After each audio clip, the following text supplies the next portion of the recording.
Lisa Briggs with the Brewers Company is here, answering your plant and garden questions. Number to call 608-270-9933. What'd you bring along today? I brought some coneflowers. Last week was National Pollinator Week. There's been a lot of talk about pollinators, and so they're generally, people like to use native plants. They're sort of set up to attract the native pollinators.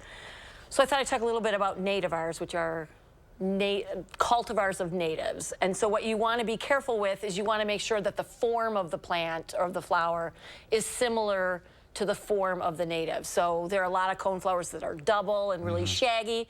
Those are not going to be good pollinating plants. But this has got a flat disc, a lot like one of our native coneflowers, of which we have at least 2.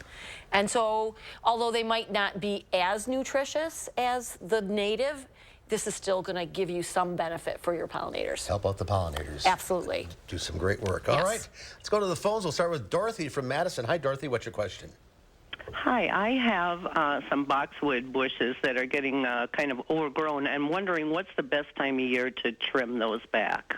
Right about now, Dorothy, what you want to do is when you look at evergreen plants, they're going to have some really sort of soft, bright green growth when they first come on, and when that starts to darken and harden, that's when you're going to prune. That's usually around the end of June, early July.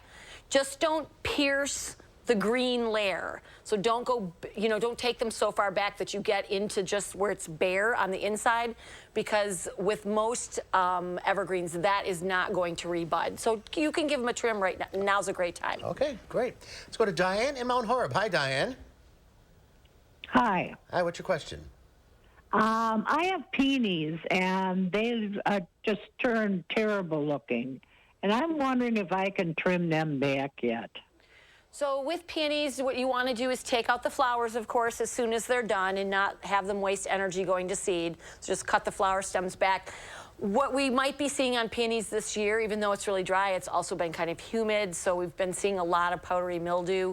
You don't want to cut them all the way back, because you do want them to have some energy production for next year for blooming time.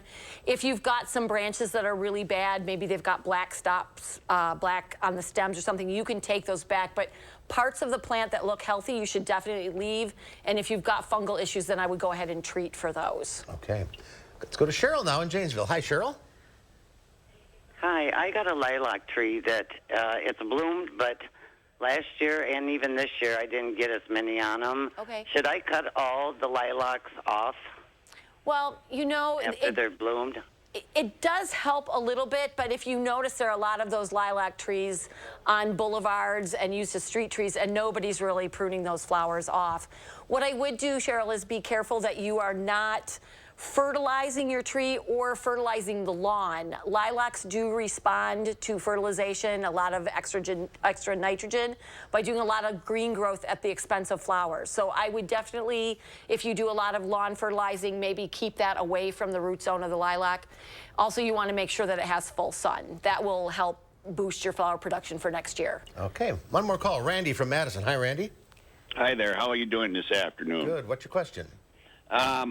I got a clematis that isn't quite blooming or growing as it should be. It's not getting enough sun exposure. I was looking at an ivy and what kind of ivy would be good for that situation, because they need less sun, I'm on the idea.